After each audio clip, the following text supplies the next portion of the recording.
बिस्मिल्लाहिर्रहमानिर्रहीम। मोअज़्ज़ज़ नाज़रीन, मैं सुहानी शम्स आप तमाम को आज के इस इंस्पायर बुक रिव्यू सेशन में खुशामदीद कहती हूँ। नाज़रीन, आज जिस किताब पर हम गुफ्तगू करने वाले हैं, इस किताब का नाम है my soul is a women. यकीनन आप ये सोच रहे होंगे कि भला ये किस किस्म का टाइटल हुआ, क्या सोल का भी कोई जेंडर हो सकता है? या इससे भी अहम सवाल ये कि क्यों किसी ने इस मौजू पर लिखने का सोचा होगा। नाजरीन, आज अगर हम इस्लाम की तारीख का जायज़ा लें तो सिवाय चंद नामों के बामुश्किल हमें ख़वातीन का रोल नज़र आता है। ऐसा लगता है कि रिलीजियस ट्रेडिशन में सबसे ज़्यादा मर्दों का एक्टिव रोल रहा है। ये किताब, जिसकी राइटर एनी मैरी शिमिल है, दरअसल इसी स्टीरियोटाइपिंग को ब्रेक करती है और हमें इस किताब के ज़रिए बताती है कि रिलीजियस ट्रेडिशन में कहाँ कहाँ ख़वातीन ने अपना अहम किरदार अदा किया है, ख़ास तौर से मिस्टिसिज्म के अंदर। मैं मुख्तसरन सा इस ऑथर के बारे में बताती चलूँ। एनी मैरी शिमिल एक जर्मन ओरिएंटलिस्ट ऑथर है जो कि मिस्टिसिज्म की दुनिया में एक बड़ा नाम है। आपने बहुत सारी किताबें तहरीर की हैं, जिसमें से मिस्टिकल डायमेंशन ऑफ इस्लाम सरे फहरिस्त है। आज जिस किताब पर हम गुफ्तगू करने वाले हैं, इस किताब का नाम है my soul is a women. आज इस किताब पर बात करने के लिए हमारे साथ यहाँ मौजूद है जनाब शाहिद शेर अली साहब। Welcome Shahid sir. Shahid sir, सबसे पहले आप हमारे नाजरीन को ये बताएं कि आपने इस किताब का इंतखाब क्यों किया, इस किताब में ऐसी क्या ख़ास बात है? बिस्मिल्लाहिर्रहमानिर्रहीम। बहुत बहुत शुक्रिया सुहानी फॉर दिस जनरस इंट्रोडक्शन। और मैं अपने सवाल की तरफ बढ़ने से पहले सबसे पहले आपने जो तारुफ़ पेश किया उसमें एक नुक्ते का इजाफ़ा करना चाहूँगा। वो ये कि एनी मैरी शिमिल का पाकिस्तान के साथ भी एक बड़ा ख़ास रिश्ता है। और जैसा कि आपने बताया कि ये एक जर्मन स्कॉलर हैं, लेकिन इन्हीं की ख्वाहिश के मुताबिक इनकी वफ़ात से कबल इन्होंने कहा था कि इनकी कब्र जो है वो पाकिस्तान में बनाई जाए। तो एक सिंबॉलिक ग्रेव इनकी पाकिस्तान के इलाके सिंध में ठट्टा में मकली के मकाम पर जो है वो वाक़ है। तो ये एक ज़रूरी मालूमात थी जो मैं समझता था कि हमारे नाजरीन को भी इसके बारे में इल्म होना चाहिए। बढ़ते हैं आपके सवाल की तरफ। आपने ये पूछा कि इस किताब का इंतखाब क्यों किया गया। इसकी दो रीज़न्स हैं। सबसे पहली वजह तो ये कि इस किताब को फेमिनिज़म के पर्सपेक्टिव से लिखा गया है, क्योंकि जो एनी मैरी शिमिल हैं वो एक ओरिएंटलिस्ट फेमिनिस्ट स्कॉलर हैं। अच्छा, अब मैं थोड़ा सा इस लफ्ज़ को वाज़े करता चलूँ कि फेमिनिज़म का जो आम फहम मतलब है वो ये है कि ये एक मूवमेंट है जिसका बुनियादी जो आर्ग्यूमेंट है वो ये है कि पूरी दुनिया की जो तारीख़ है वो चूँकि मर्दों ने लिखी और एक ज़माने तक जो इकोनॉमिक या पॉलिटिकल जो लीडरशिप है वो मर्दों के हाथ में रही, लिहाजा उसमें ख़वातीन को कोई ख़ास रोल नहीं दिया गया। और जो वेस्टर्न फेमिनिज़म है ख़ास तौर से, उनकी ये तनकीद पॉलिटिक्स पर भी रही है, रिलीजन पे भी रही है कि रिलीजन ने जो है कभी ख़वातीन को जो है वो मकाम नहीं दिया। और यही तनकीद जो है फिर वो किसी न किसी शक्ल में मुसलमानों पर भी की जाती है। एनी मैरी शिमिल एक ओरिएंटलिस्ट थिंकर है और उन्होंने ये बताने की कोशिश की गई है कि दरअसल ये चीज़ पूरी तरह ठीक नहीं है, बल्कि वो ये कहती हैं कि रिलीजन के अंदर भी ख़वातीन को बहुत हद तक मकाम दिया गया है, लेकिन ज़रूरत इस बात की है कि उसकी इंटरप्रिटेशन को एक मरतबा फिर से देखा जाए। क्योंकि जितनी भी हमें ट्रेडिशंस मिलती है उसमें ये नज़र आता है कि बहुत सारी जगहों पे विमेन रोल को हाईलाइट किया गया है, लेकिन चूंकि उसकी तशरीह इस तरह से हुई है, लिहाजा वो एक अलग पिक्चर जो है वो लोगों के सामने पेश की जाती है। तो एक मकसद तो यही था कि इस किताब के ज़रिए हम जाने कि इस्लाम के अंदर ख़ास तौर से और सूफीज़म के अंदर जो है वो किस तरह से रोल ऑफ विमेन को समझा गया। दूसरा जो बुनियादी नुक्ता था जिसकी वजह से मैं बड़ा इस किताब की तरफ मोटिवेट हुआ, वो ये था कि इस किताब का टाइटल, जैसा कि आपने जिक्र किया कि क्या सोल का भी कोई जेंडर हो सकता है, तो ये सवाल मेरे भी जहन में आया, क्योंकि कुरान हकीम में अल्लाह ताला फरमाता है कि खलक़कुम मिन नफ्सिन वाहिद, सूरह निसा की पहली आयत में, कि हमने तुम्हें एक नफ्स से पैदा किया और फिर तुम में से मर्द और औरत फैला दिए। तो ये सवाल जहन में आता है कि सोल का तो कोई जेंडर होता नहीं, फिर क्यों जो है वो सोल को विमेन से तशबीह दी गई है। ये एक क्यूरियोसिटी थी, ये एक पॉइंट था जिसे मैं जानना चाहता था, जिस वजह से मैंने इस किताब को चुना। बिल्कुल शाहिद सर, काफ़ी अच्छे से आपने इस बात की वजाहत की, और ख़ास तौर से सोल को विमेन से तशबीह देने वाली बात ये काफ़ी दिलचस्प है। हम इस बारे में आगे मज़ीद ज़रूर बात करेंगे, लेकिन सबसे पहले आप हमारे नाजरीन को ये बताएं कि इस किताब के मेजर कंटेंट क्या क्या है, यानी कौन कौन से चैप्टर्स हैं और इनकी डिवीज़न किस तरह से हुई है? बिल्कुल सुहानी, मैं ज़रूर अपने नाजरीन को इसके बारे में बताना चाहूँगा। सबसे पहली बात तो ये कि इस किताब में टोटल 12 चैप्टर्स हैं और उसमें 12 चैप्टर्स में इसको तकसीम किया गया है। जो मेजर कंटेंट्स है इस किताब में, उसमें हम देख सकते हैं कि अगर तारीख़ी हवाले से देखें तो सबसे पहले नबी करीम सल्लल्लाहु अलैहि वसल्लम के ज़माने में विमेन रोल क्या रहा है। मिसाल के तौर पर वहाँ पर अक्सर हम ये सुनते हैं कि जो अरब का ज़माना था, जो नबी करीम सल्लल्लाहु अलैहि वसल्लम का ज़माना था, उसमें बेटियों को ज़िंदा दफनाया जाता था, ख़वातीन के कोई ख़ास राइट्स नहीं थे। ये एक पहलू है तारीख़ का जिसमें कोई दो राय नहीं। लेकिन एक और पहलू भी है जिसकी तरफ एनी मेरी शिमल इस किताब में इशारा करती हैं, जिसमें वो कुछ ऐसी ख़वातीन का जिक्र करती हैं जो कि नबी करीम सल्लल्लाहु अलैहि वसल्लम के घराने से भी ताल्लुक़ रखती थी और इसके अलावा भी जैसे कि बीबी खदीजा रज़ी अल्लाह ताला अन्हो की उन्होंने एग्जाम्पल दी, जो एक बिज़नेस विमेन के तौर पे सामने आई। दूसरा हज़रत आयशा रज़ी अल्लाह ताला अन्हो, जो कि जो सोशल सर्कल के अंदर उनका काफ़ी एक्टिव रोल रहता था और ख़ास तौर से पॉलिटिकल एस्पेक्ट्स में भी वो अपना कंट्रीब्यूशन देती थी।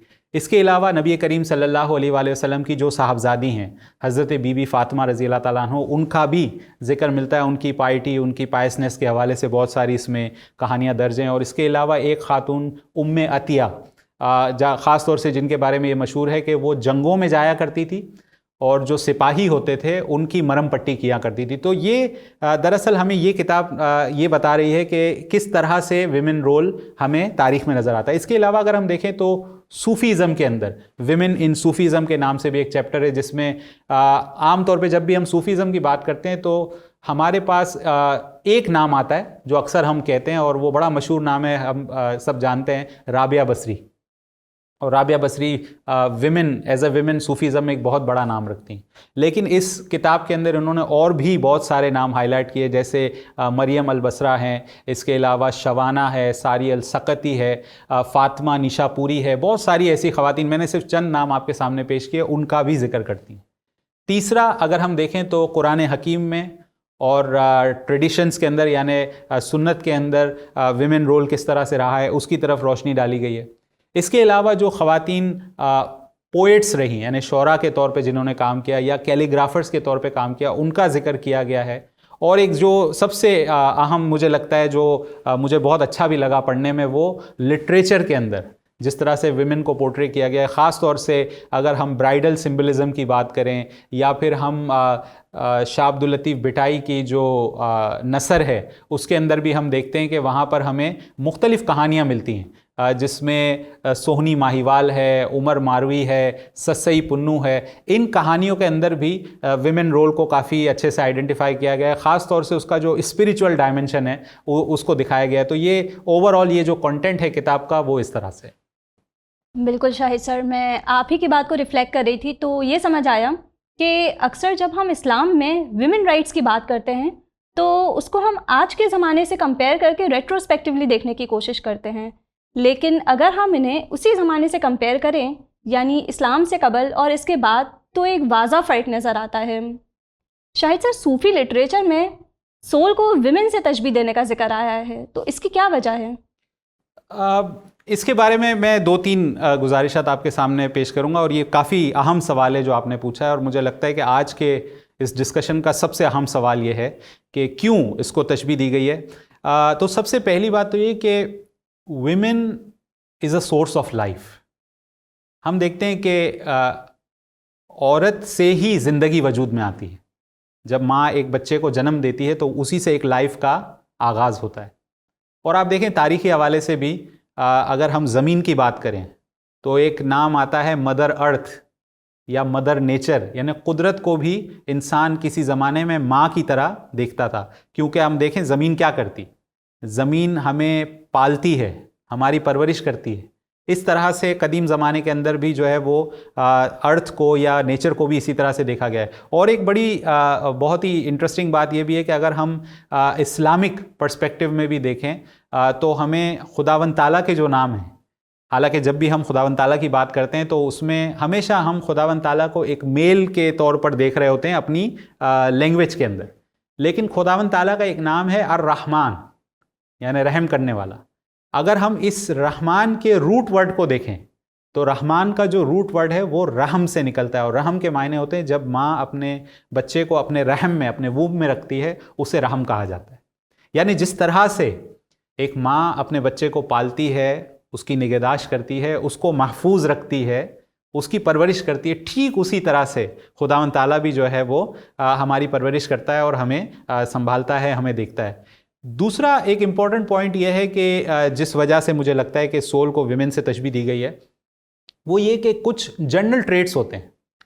अगर हम देखें तो ख़वातीन और मर्दों के साथ आम तौर पे कुछ खुसूसियात मंसूब की जाती है। हम ये नहीं कहेंगे कि ये बहुत ही जनरलाइज हैं, हर ज़माने में एक्सेप्शंस होती हैं, लेकिन कुछ ट्रेट्स ऐसे होते हैं जो कि हमेशा कहा जाता है। जैसे मिसाल के तौर पे अक्सर कहा जाता है कि मर्दों के साथ थोड़ा मजबूती और थोड़ा सा जो है ना वो प्रोटेक्शन और ब्रेड अर्नर और इस तरह की सिफात को जोड़ा जाता है, जो कि एक ज़माने तक हमने देखा इस तरह से होते हुए। लेकिन ख़वातीन के साथ भी हम देखें तो कुछ खुसूसियात, जिसमें इमोशन है, जिसमें केयर है, जिसमें सेंसिटिविटी है, जिसमें नर्चर है, जिसमें सबमिशन है, एक्सेप्टेंस है, ये वो सारी खुसूसियात हैं जिसको विमेन के साथ आम तौर पे जोड़ा जाता है। अब अगर हम इसको सोल के साथ कनेक्ट करें तो इसका सोल से क्या रिलेशन बनता है, तो इसको अगर हम एनालॉजिकली देखें, यानी तमसीली अंदाज में देखें, तो सोल क्या करती है?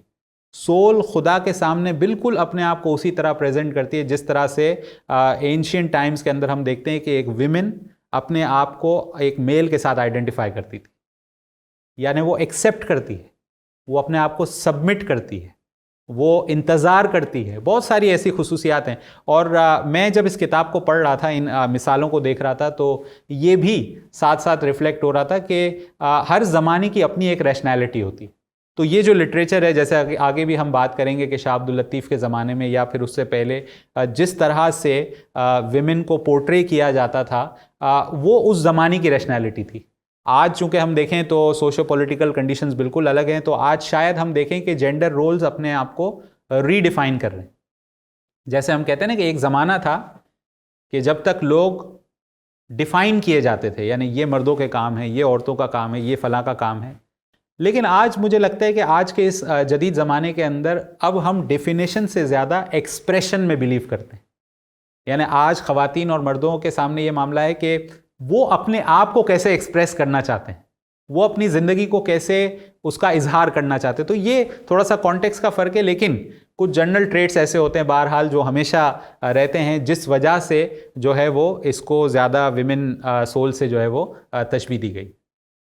शाहिद सर, काफ़ी दिलचस्प गुफ्तगू चल रही है। तो आपकी बात सुनते ही मुझे बुल्ले शाह का एक शेर याद आया। रांझा रांझा कर दी नी मैं आपे रांझा हुई, रांझा रांझा कर दी नी मैं आपे रांझा हुई, सयोनी मैनू रांझा आँखो हीर ना आँखो कोई। वाह। शायद सर सूफ़ी लिटरेचर में हमें ऐसी बहुत सारी कहानियाँ मिलती है, जैसे हीर रांझा की कहानी, सोनी माहिवाल की कहानी, लैला मजनू की कहानी, जिसके अंदर हमें कंप्लीट डिवोशन नज़र आता है। यानी एक फ़र्द अपनी आइडेंटिटी मिटाकर अपनी ज़ात को किसी और के साथ जोड़ देता है। तो इस तस्वुर को हम सूफीज़्म में किस तरह से देख रहे होते हैं, और इस किताब में भी ऐसी बहुत सारी कहानियों का जिक्र मिलता है, तो आप इस बारे में हमें कुछ बताना चाहेंगे? बिल्कुल, आपने बहुत ही अच्छा सवाल किया है। और जब मैं इस किताब को पढ़ रहा था तो इसमें 3 चैप्टर्स ऐसे हैं ख़ास तौर से जो पूरी एक कहानी को डील कर रहे हैं। जैसे मैं आपके सामने 2 कहानियाँ मुख्तसरन पेश करूँगा और उनमें जो की मैसेजेस हैं उस पर हम बात करेंगे। सबसे पहली जो कहानी हमें मिलती है वो ससई की मिलती है, ससुई और पुन्नू। मैं मुख्तसरन बताऊँगा, हमारे नाजरीन ज़रूर इस कहानी के बारे में जानते होंगे। ससई जो है उसका ताल्लुक़ बम्बोर से है, जो ठट्टा का एक इलाका है, और पुन्नू जो है वो केच बलोचिस्तान का राजा है। कहानी कुछ इस तरह से है कि ससी जब पैदा होती है तो वो एक ब्राह्मण घराने में पैदा होती है, और जब उसके घर वाले उसका फॉर्चून देखते हैं तो उसमें ये पता चलता है कि उसकी शादी आगे चल के किसी मुसलमान से होगी। तो वो क्या करते हैं कि उस ससी को उठाकर और एक टोकरी में डाल के दरिया में बहा देते हैं। अच्छा, एक मछेरा उसको ससी को उठाता है पानी में से और फिर उसकी परवरिश करता है, और जब वो ससई बड़ी होती है, जवान होती है, तो वो बहुत ही खूबसूरत और बहुत ही हसीन होती है। यहाँ तक कि लोग दूर दूर से उसकी एक झलक पाने आते हैं। तो जो केच बलूचिस्तान का राजा है, जो पुन्नू है, वो भी वहाँ पर आता है और वो उस गांव में रहने लगता है, और कुछ अरसे बाद उनकी शादी भी हो जाती है। लेकिन ये बात जो है वो पुन्नू के घर वालों को, चूँकि वो एक राजा का बेटा था, तो उनको, एक राजा था, तो उनको ये बात गवारा नहीं गुजरती। तो क्या करते हैं, वो आते हैं और पुन्नू को कुछ ऐसी नशीली दवा देकर और उसे उठाकर ले जाते हैं। ससी जो है वो उस वक्त सो रही होती है और जैसे ही उसकी आंख खुलती है तो वो पुन्नू को वहाँ ना पाकर बहुत ही अफसुर्दा होती है, बड़ी परेशान होती है और फिर उसकी तलाश में निकल पड़ती है। अब ये कहानी अगर हम देखें तो एक एंगल से एक रोमानवी कहानी है, एक लव स्टोरी है, लेकिन शाह अब्दुल लतीफ़, जिसका एनी मेरी शिमल इस किताब में जिक्र करती है, जब वो इस कहानी को पेश करते हैं तो इसके की मैसेजेस को बिल्कुल रूहानियत के साथ जोड़ते हैं। मैं चंद मिसालें आपके सामने पेश करना चाहूँगा। सबसे पहले तो वो ये कहते हैं कि जब सस्सी नींद से जागती है और पुन्नू को नहीं देखती है तो वो फ़ौरन से जो है ना वो पशेमान हो जाती है कि काश मैं सोई ना होती, काश मैं इस गफलत में ना गई होती तो वो मेरे पुन्नू को उठाकर नहीं ले जाते। क्योंकि देखें, सूफीज़म में एक डिसिप्लिन होता है, नींद का एक डिसिप्लिन होता है, खाने का एक डिसिप्लिन होता है, बोलने का एक डिसिप्लिन होता है। तो उसको उसी से रिलेट करते हैं कि नींद की वजह से उसने ये मौका गंवा दिया। आज भी बहुत सारे लोग ऐसे हैं जो अलस सुबह उठने के आदी हैं और कभी उनसे ये गलती हो कि वो सुबह को ना उठ पाएँ तो उनको भी ऐसा एहसास होता है कि काश जो है ना वो आज हमारी आंख खुल गई होती और वो जो महबूब से मिलने का वक्त है, जो खुदावंद ताला से जो मिलने का वक्त है, वो कॉम्प्रोमाइज़ ना हुआ होता। तो एक ये डायमेंशन है जिससे उसमें देखा जा रहा है। तो सूफीज़म के अंदर शाह अब्दुल लतीफ़ ये कहते हैं कि जो पहला कदम है वो निदामत से उठता है। यानी जैसे ससुई नादिम हुई अपने किए पर और फिर वो निकलती है अपने पुन्नू को ढूंढने के लिए, तो पुन्नू को ढूंढने के लिए उसको सब कुछ छोड़ना पड़ता है। तो वहाँ पर एक जो दूसरा उसूल सूफीज़म में जिस तरह से दिखाया गया है वो डिटैचमेंट का है। यानी आपको बहुत सारी चीज़ों से अपने आप को डिटैच करना पड़ता है ताकि अपने उस रास्ते पर आप चल सकें। और फिर अल्टीमेटली वो वहाँ तक नहीं पहुँचती और वो फना हो जाती है, उसका इंतकाल हो जाता है रास्ते में। तो तीसरा जो है ना वो जो एलिमेंट है वो फनाइयत का है। ऐसा ही कुछ मामला हमें जो है ना वो मिलता है दूसरी कहानी के अंदर, जो सोहनी और माहीवाल की कहानी। और सोहनी और माहीवाल की कहानी में भी कमोबेश यही मैसेज है कि सोहनी जो एक गांव से ताल्लुक़ रखती है, वहाँ पे माहीवाल आता है। सोहनी एक जो बर्तन साज है उसकी बेटी होती है और माहीवाल जब उस गांव में आता है तो उसे उससे इश्क हो जाता है, लेकिन उसकी शादी किसी और जगह हो जाती है। अच्छा, जो शख्स उसे पसंद नहीं होता।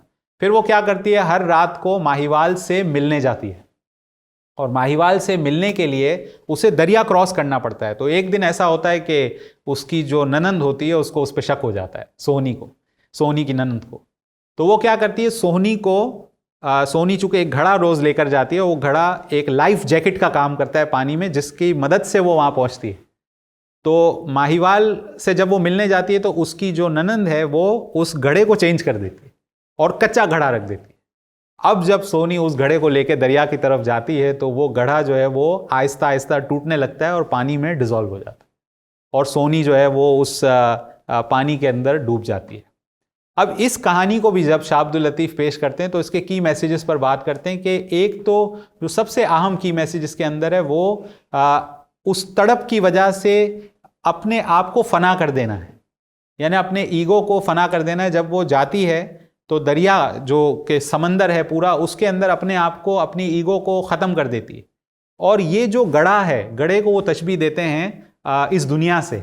इसी किताब के अंदर वो बताते हैं कि इस दुनिया से उसको तशबीह देते हैं कि इस दुनिया को छोड़कर और फिर ही उसके साथ मिलना जो है वो मुमकिन हो सकता है। तो इन कहानियों के अंदर एक जो की मैसेज जो कॉमन नज़र आया वो ये कि अपने ईगो को ख़त्म करना है। और ईगो को ख़त्म करने के लिए एक शेर भी मैं गालिब का जो इसी किताब में नोट किया गया, मैं वो भी आपके सामने पेश करना चाहूँगा कि ना गुले नगमा हूँ ना पर्दाए साज, ना गुले नगमा हूँ ना पर्दाए साज, मैं हूँ अपनी शिकस्त की आवाज़। यानी ख़ुद शिकस्ती, अपने आप को हरा देना, अपने आप को मिटा देना, ये बहुत ज़रूरी है सूफीज़म के रास्ते में। और यही बात, इसी की तरफ बार बार इशारा किया गया है कि अपने आप को आगे उस रास्ते पर ले जाने के लिए अपने ईगो को ख़त्म करना बहुत ज़्यादा ज़रूरी।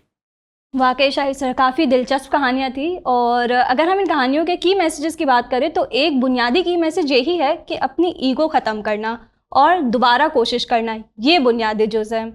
जैसे कि अशफाक अहमद अपने नावल मन चले का सौदा उसमें कहते हैं, जोक का पहला कदम तब उठेगा जब गुस्से को काबू कर लेगा, अना का ताज उतार फेंक फिर जोक की सोचना।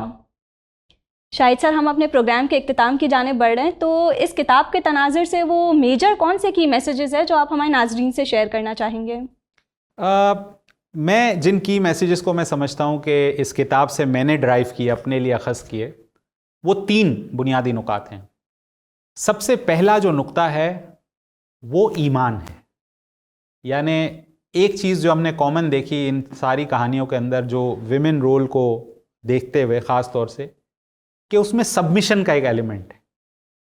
और देखें, सबमिशन कभी भी ट्रस्ट के बगैर नहीं होता। हम हमेशा अपने आप को किसी के सामने सुपुर्द उसी वक्त करते हैं जब हम उस पर भरोसा रखते हैं, उस पर यकीन रखते हैं।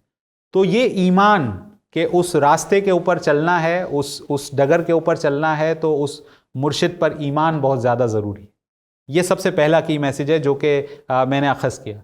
अच्छा, ईमान के साथ एक और चीज़ जो दूसरा हमारा की मैसेज है वो पैशन है। हमने देखा इन सारी कहानियों के अंदर कि जो भी इस रास्ते पर चल रहा है उसके अंदर वो रिगर है। एक तो उस जज्बे के साथ आगे बढ़ना। दुनिया में बहुत सारे ऐसे मसाइल हैं जो उनके साथ पेश आ रहे हैं, लेकिन उसके बावजूद उन मसाइल के साथ साथ मुकाबला करते हुए आगे बढ़ना, ये रिगर। दूसरा, कंसिस्टेंसी, कि इसमें एक मुस्तकिल मिजाजी भी ज़रूरी है। एक डिसिप्लिन आपको अपनी लाइफ में अपनाना पड़ता है कि इस रास्ते पर चलना है तो अपने आप को बहुत ज़्यादा जो है वो चीज़ों के साथ एसोसिएट करना मुश्किल होता है। यहाँ पर मैं एक बात की वजाहत भी ज़रूर करना चाहूँगा कि जब हम बात करते हैं डिटैचमेंट की, तो इसका मतलब ये हरगिज़ नहीं है कि दुनिया को छोड़ देना है। और थोड़ा सा कॉन्टेक्स्ट को भी हम सामने रखेंगे कि जिस ज़माने में ये चीज़ें लिखी जा रही हैं वो आज के मुआशी निज़ाम से बिल्कुल मुख्तलिफ है।